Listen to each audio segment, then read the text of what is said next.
Hello everyone, आज के session में हम लोग एक बार फिर से प्रीवियस ईयर क्वेश्चन देखेंगे RRB NTPC group D exam 2025 के लिए। आरबीडी पब्लिकेशन का बुक है ये खान सर के द्वारा लॉन्च किया हुआ टोटल, जिसमें 125 प्रीवियस ईयर सेट है साइंस और जीके का। और फ्रेंड्स आज जो सेशन लेके आए हैं देखिए, इसमें हम लोग 13/1/2021 को जो एग्ज़ाम हुआ था शिफ्ट 1 और शिफ्ट 2 का, उसका क्वेश्चन देखेंगे। चलिए शुरू करते हैं आज का सेशन। लेकिन उससे पहले अगर आप लोग हमारे चैनल पर नए होंगे तो प्लीज़ इस चैनल को सब्सक्राइब कर लीजिएगा और फ्रेंड्स बगल में जो बेल आइकन है उसको प्रेस करना बिल्कुल मत भूलिएगा, ताकि जब भी नया वीडियो अपलोड करें तो उसका नोटिफिकेशन आप लोगों के पास जल्द से जल्द जाए।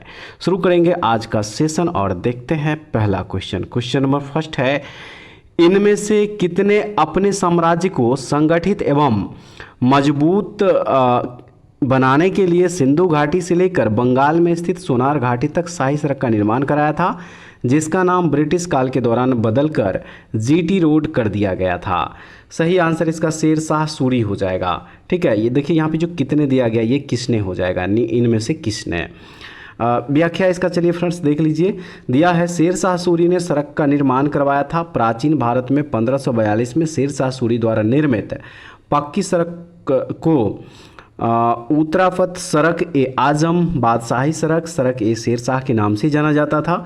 एशिया की सबसे पुरानी और सबसे लंबी प्रमुख सड़कों में से एक है।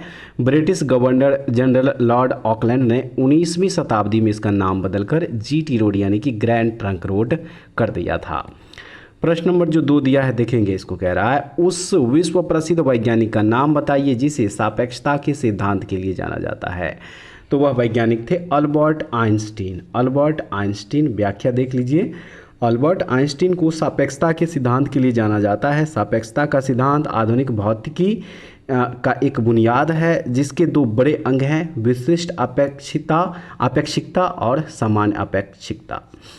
ठीक है, हम प्रश्न नंबर 3 देखेंगे। देखिए इसमें कह रहा है कि निम्नलिखित में से किस बैंक की स्थापना 1770 ईस्वी में हुई थी, भारत के कलकत्ता में यूरोपीय प्रबंधन के अधीन की गई थी? तो वह बैंक है bank of Hindustan. Bank of Hindustan.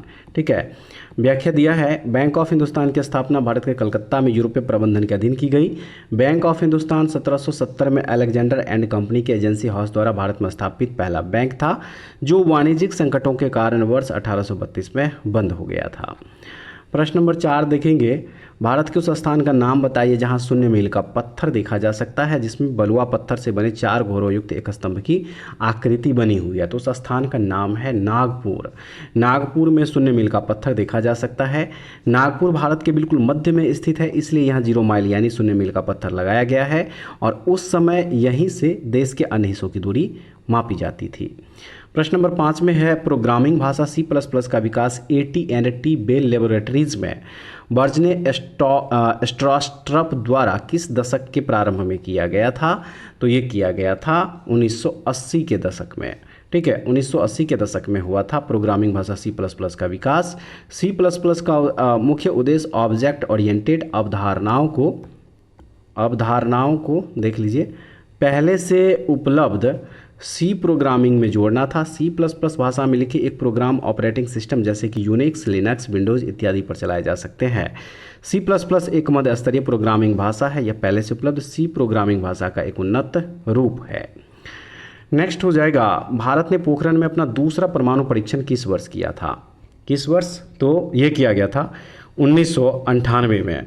Bharat ने पोखरण में अपना दूसरा परमाणु परीक्षण 1998 में किया था। यह परीक्षण भारतीय परमाणु ऊर्जा आयोग द्वारा किया जाता है।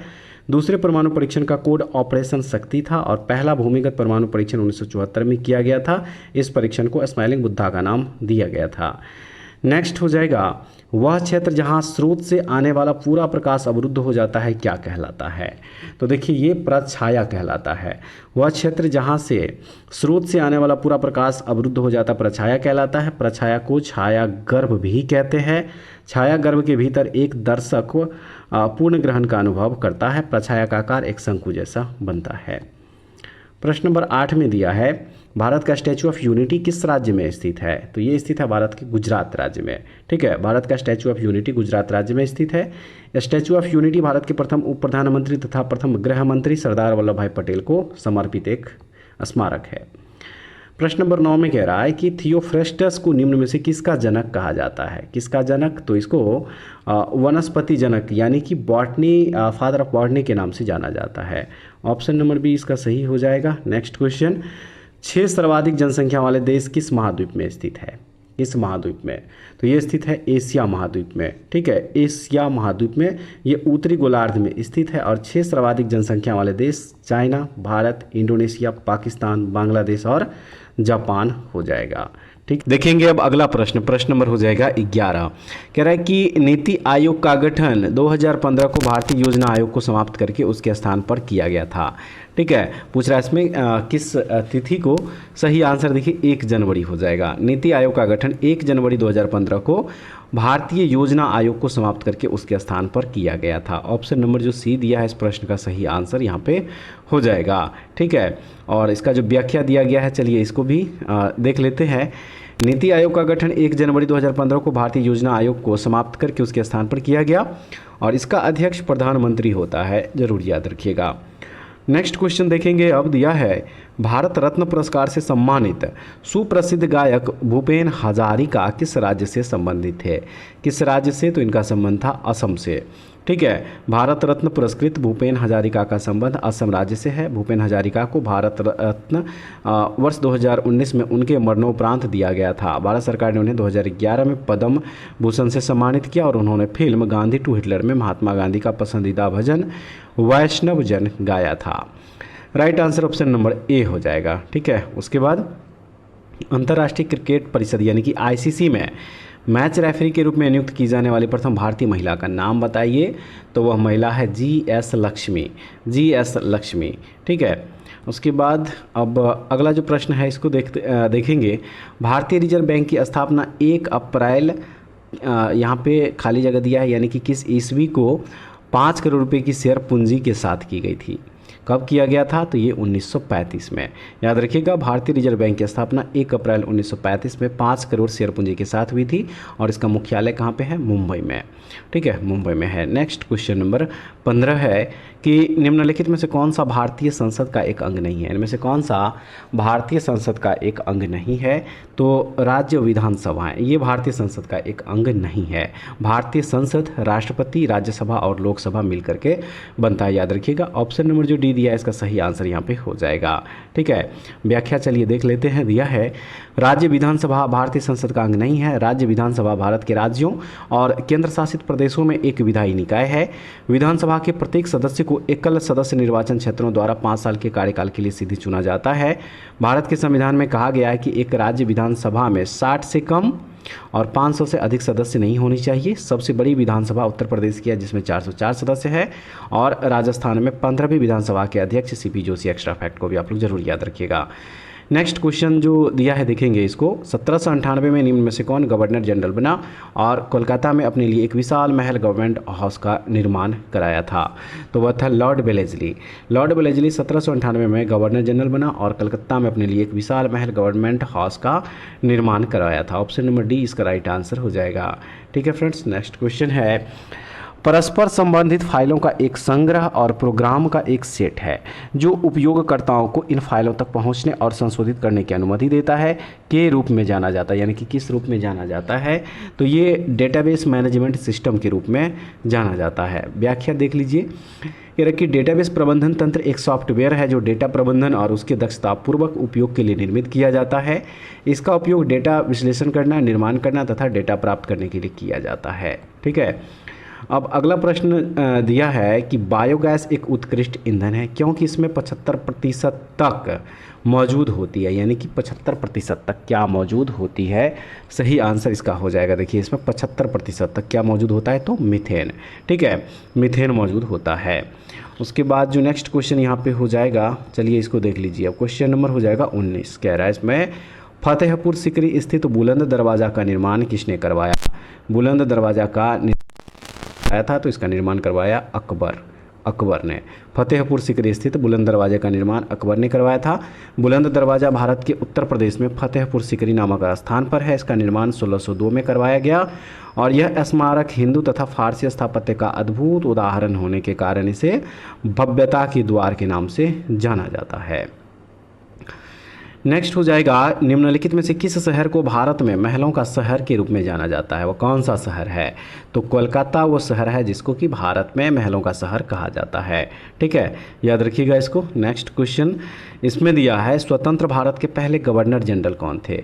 स्वतंत्र भारत के पहले गवर्नर जनरल, तो राइट आंसर इसका लॉर्ड माउंटबेटन हो जाएगा। ठीक है, लॉर्ड माउंटबेटन स्वतंत्र भारत के पहले गवर्नर जनरल थे। 1922 में माउंटबेटन भारत के एक शाही दौरे पर प्रिंस ऑफ वेल्स एडवर्ड के साथ आए। 3 जून 1947 को माउंटबेटन ने अपनी योजना प्रस्तुत की जिसका उद्देश्य भारत का विभाजन करना था। भारत के बंटवारे की इस घटना को 3 जून योजना या माउंटबेटन योजना के तौर पर जाना जाता है। अब जो नेक्स्ट क्वेश्चन दिया है इसको देखेंगे, पदार्थ की प्रकृति से संबंधित मूलभूत सिद्धांत किसने प्रतिपादित किया था? किसने? तो ये प्रतिपादित किया था जॉन डाल्टन। जॉन डाल्टन ने पदार्थ की प्रकृति से संबंधित मूलभूत सिद्धांत प्रतिपादन किए। जॉन डाल्टन ने 1803 में परमाणु की खोज की थी। लेबोजियर ने सिद्ध किया था कि वायु के मुख्य घटक नाइट्रोजन एवं ऑक्सीजन है। एक्स्ट्रा फैक्ट आप लोग जरूर याद रखिएगा। नेक्स्ट है, गंगा ग्राम परियोजना इनमें से किसके द्वारा शुरू की गई है? किसके द्वारा शुरू की गई है? तो ये शुरू किया गया पेयजल एवं स्वच्छता मंत्रालय के द्वारा। ठीक है, पेयजल एवं स्वच्छता मंत्रालय। व्याख्या देख लीजिए, दिया है गंगा ग्राम परियोजना की शुरुआत पेयजल एवं स्वच्छता मंत्रालय ने की। इस कार्यक्रम का उद्देश्य गंगा नदी के तट पर स्थित गाँव में संपूर्ण स्वच्छता का अनुपालन करना है। पेयजल एवं स्वच्छता मंत्रालय द्वारा नमामि गंगा कार्यक्रम के तहत गंगा ग्राम योजना का वर्ष 2017 में शुभारंभ किया गया था। उसके बाद अगला क्वेश्चन हो जाएगा, देहरादून से उड़ान भरने वाला भारत का प्रथम जैव ईंधन चालित हवाई जहाज़ कब नई दिल्ली स्थित इंदिरा गांधी अंतर्राष्ट्रीय हवाई अड्डे पर उतरा था? तो देखिए ये उतरा था अगस्त 2018 को। उस समय का करेंट अफेयर्स का क्वेश्चन है ये। इस क्वेश्चन को भी फ्रेंड्स हम लोग स्किप करेंगे, करेंट अफेयर्स का उस समय का जो क्वेश्चन होगा। उसके बाद नेक्स्ट क्वेश्चन इसमें है कि इनमें से किस वर्ष के दौरान लोकसभा और राज्य विधानसभा चुनाव के लिए मतदान की आयु को 21 वर्ष से घटाकर 18 वर्ष किया गया था? किस वर्ष किया गया था? तो ये 1988 में। लोकसभा और राज्य विधानसभा चुनाव के लिए मतदान आयु 21 वर्ष से घटाकर 18 वर्ष 1988 में किया गया। 61वें संविधान संशोधन द्वारा संविधान के अनुच्छेद 326 में संशोधन करके लोकसभा एवं राज्यसभा चुनाव में मताधिकार की आयु 21 वर्ष से घटाकर 18 वर्ष कर दी गई थी। उसके बाद जो नेक्स्ट क्वेश्चन इसमें कह रहा है कि उस व्यक्ति का नाम बताइए जिसे 1815 में भारत का पहला सर्वेयर जनरल नियुक्त किया गया था। वो व्यक्ति कौन थे? तो वह थे कोलिन मैकेंजी। कोलिन मैकेंजी, देखिए कोलिन मैकेंजी जिसे 1815 में भारत का पहला सर्वेयर जनरल नियुक्त किया गया था। Colin Mackenzie British East India Company में स्कॉटिश सेना अधिकारी थे। उनका जन्म 1754 में हुआ और वे एक अभियंता, सर्वेक्षक एवं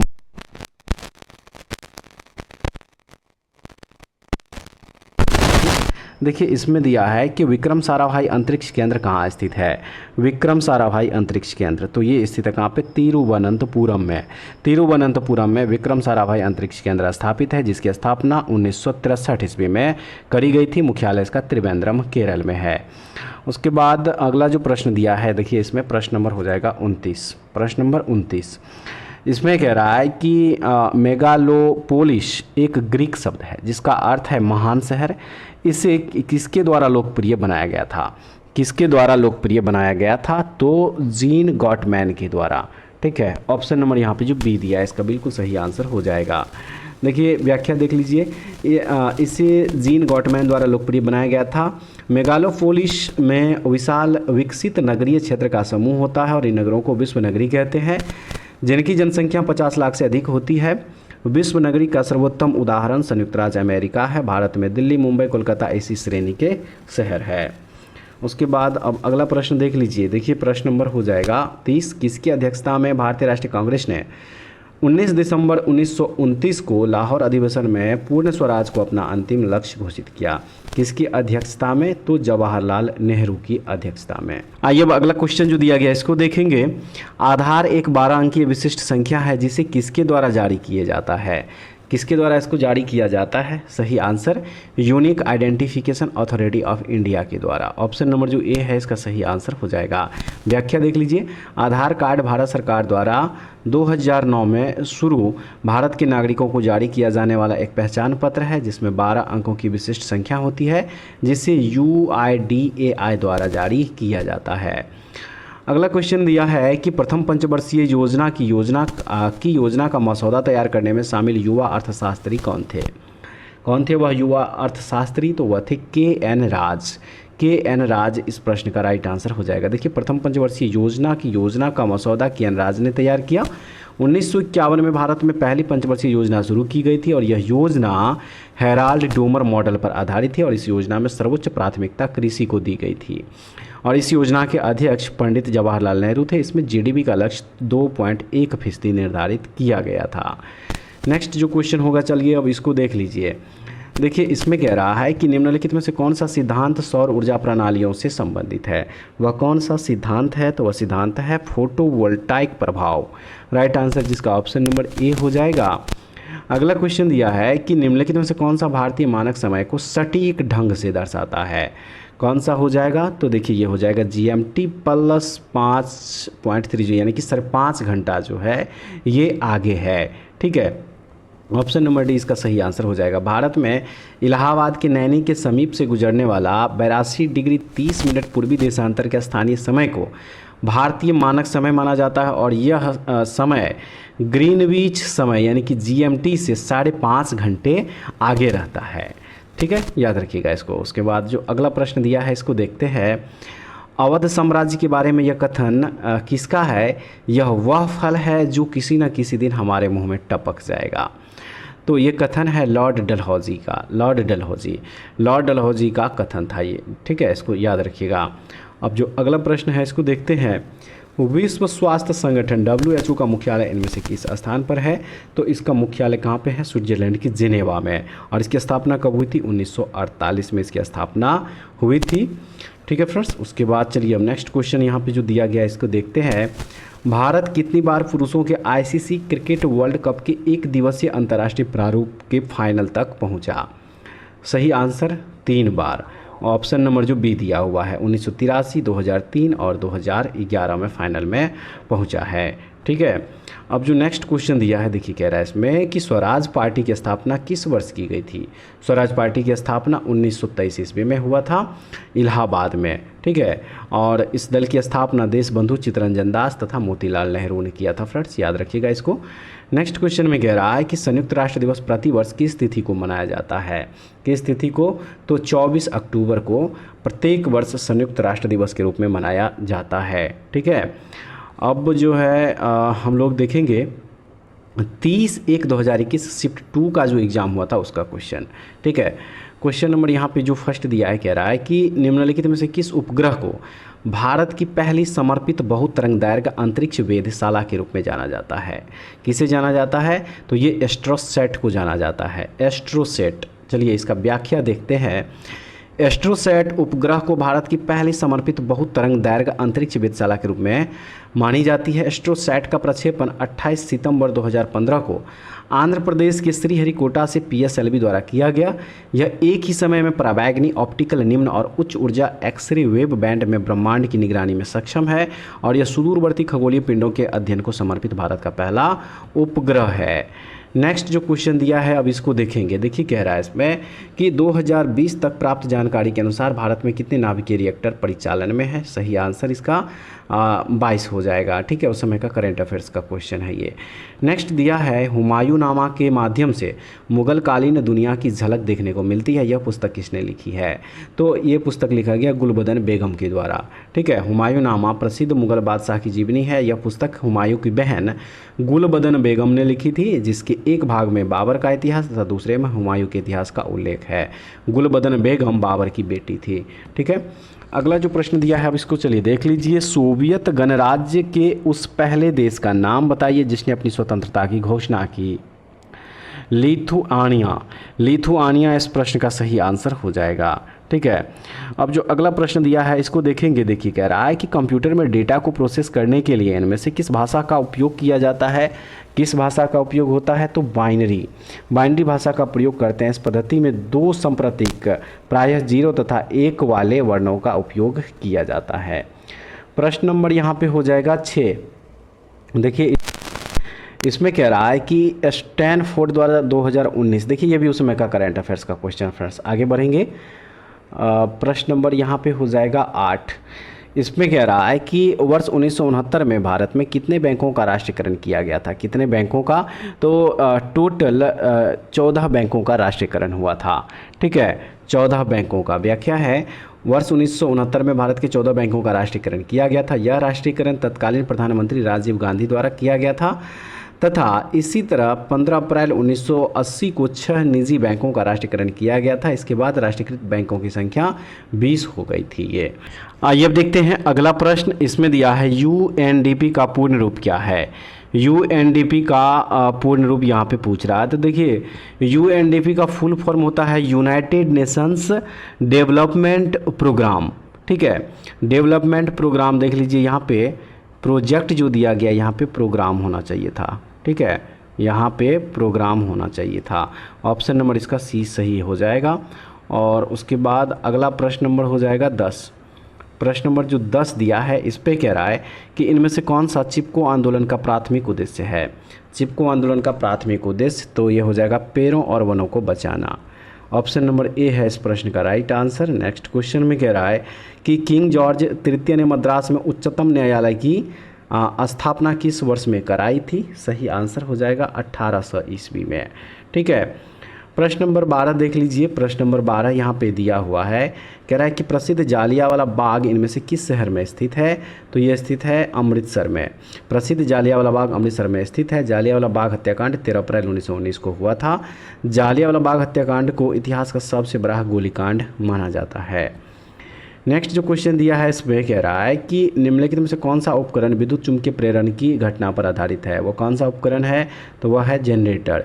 विद्युत चुम्बकीय प्रेरण की घटना पर जनरेटर आधारित है। विद्युत जनरेटर एक ऐसी युक्ति है जो यांत्रिक ऊर्जा को विद्युत ऊर्जा में बदलने का काम आती है। अगला प्रश्न है, इनमें से कौन सी अधिकांश कोशिकीय प्रक्रियाओं के लिए ऊर्जा मापन की इकाई है। तो ये हो जाएगा देखिए एटीपी। एटीपी अधिकांश कोशिकीय प्रक्रियाओं के लिए ऊर्जा मापन की इकाई है। पूर्ण रूप इसका होता है एडिनोसाइन ट्राइफॉस्फेट। एटीपी का कार्य कोशिकाओं के अंदर ऊर्जा का संवहन एवं संचयन करना है। एटीपी के अन्य कार्यों में मांसपेशियों में संकुचन, रक्त के संचालन के लिए आवश्यक ऊर्जा की आपूर्ति भी शामिल है, याद रखिएगा। नेक्स्ट क्वेश्चन नंबर हो जाएगा 15। ठीक है, देखिए कह रहा है इसमें कि JNNURM का पूर्ण रूप क्या है। दो ऑप्शन दिया गया, पहले इसको देख लीजिए आप लोग। बाकी का जो ऑप्शन दिया हुआ है दो और ऑप्शन, चलिए इसको भी देख लेते हैं। यहाँ पे सही आंसर इसका ऑप्शन नंबर सी हो जाएगा, Jawaharlal Nehru national urban renewal mission. ठीक है, ऑप्शन नंबर जो सी इसका सही आंसर हो जाएगा। चलिए इसका व्याख्या भी देख लेते हैं। JNNURM का पूर्ण रूप Jawaharlal Nehru national urban renewal mission है। भारत सरकार ने 2005 में इस योजना का शुभारंभ किया था। इसका संचालन भारत सरकार का शहरी विकास मंत्रालय करता है और इस योजना को 31 मार्च 2014 को बंद कर दिया गया था। ठीक है फ्रेंड्स, नेक्स्ट जो क्वेश्चन है देखिए कह रहा है इसमें कि निम्नलिखित में से कौन सा ऊर्जा का पारंपरिक स्रोत नहीं है। कौन सा, तो पवन चक्की जो है ये ऊर्जा का पारंपरिक स्रोत नहीं है। Right answer option number B हो जाएगा। अगला क्वेश्चन है कि निम्नलिखित में से किसने सन 2019 में, देखिए ये भी उस समय का करंट अफेयर्स का क्वेश्चन, छोड़ेंगे इसको और आगे बढ़ेंगे। देखेंगे नेक्स्ट क्वेश्चन, हैदराबाद में स्थित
व्याख्या देखते हैं। पंचायती राज संस्था या व्यवस्था ग्रामीण भारत के स्थानीय स्वशासन की प्रणाली है। भारत में ब्रिटिश शासनकाल से लॉर्ड रिपन को भारत में स्थानीय स्वशासन का जनक माना जाता है।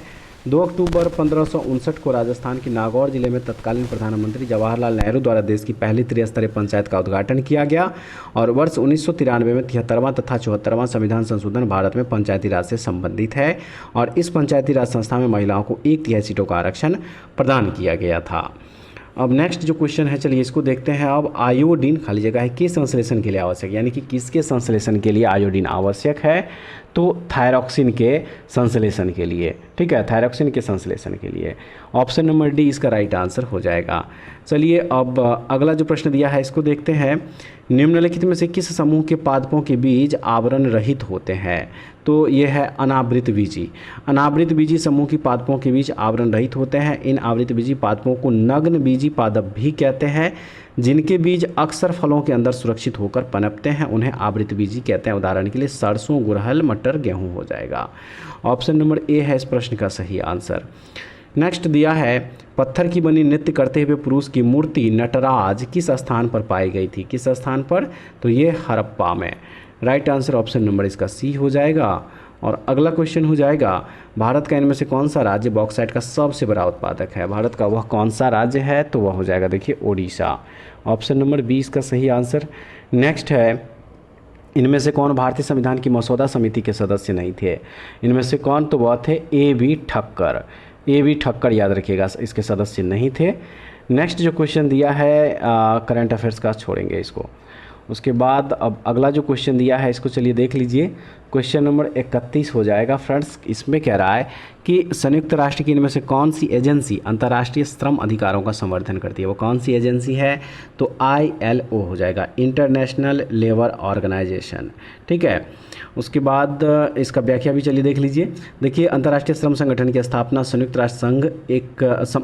राष्ट्र संबंध एक स्वायत्त अंतर सरकारी अभिकरण के रूप में अप्रैल 1919 में की गई और इसका मुख्यालय जिनेवा स्विट्जरलैंड में है। इसका प्रमुख उद्देश्य अंतर्राष्ट्रीय स्तर पर मान्यता प्राप्त मानवाधिकारों एवं श्रमिक अधिकारों को बढ़ावा देना है। प्रश्न नंबर 33 में देख लीजिए, खाली जगह और फिर खाली जगह है। साउंड इफेक्ट फाइलों के 2 प्रकार है जिन्हें माइक्रोसॉफ्ट पावर पॉइंट में जोड़ा जा सकता है, तो वह हो जाएगा देखिए .wav फाइलें और .mid फाइलें। ऑप्शन नंबर ए इसका सही आंसर हो जाएगा। नेक्स्ट जो क्वेश्चन है कह रहा है इसमें कि वी बलसारा इनमें से किस संगीत वाद्य यंत्र से संबंधित थे, किस संगीत वाद्य यंत्र से, तो ये थे पियानो से, पियानो। ऑप्शन नंबर बी इसका हो जाएगा सही। नेक्स्ट कह रहा है मानव संसाधन विकास मंत्रालय ने शिक्षा की गुणवत्ता में सुधार लाने और बच्चों और शिक्षकों को सशक्त बनाने हेतु प्रौद्योगिकी का उपयोग करने पर केंद्रित योजना समग्र शिक्षा अभियान का शुभारंभ कब किया था, तो ये हुआ था मई 2018 में, ठीक है।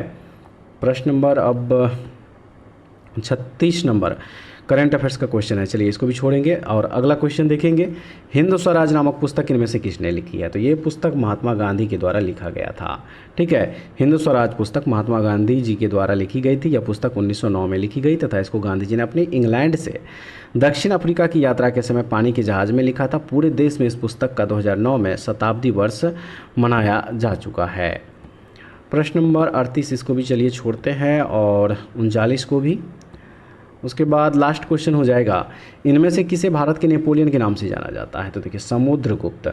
समुद्रगुप्त राजवंश का चौथा राजा और चंद्रगुप्त प्रथम का उत्तराधिकारी था। समुद्रगुप्त गुप्त राजवंश का तीसरा शासक था और उसका शासनकाल भारत के लिए स्वर्ण युग की शुरुआत कहा जाता है। समुद्रगुप्त प्राचीन काल में भारत का नेपोलियन था। तो फ्रेंड्स, उम्मीद करते हैं आज का सेशन भी आप लोगों के लिए काफ़ी यूजफुल होगा, ठीक है। ज़रूर देखिएगा इस सेशन को और उसके बाद कमेंट्स में ज़रूर बताइएगा। तो ऐसे वीडियो के लिए चैनल से जुड़े रहिए। नेक्स्ट वीडियो द्वारा फिर मिलेंगे, तब तक के लिए जय हिंद।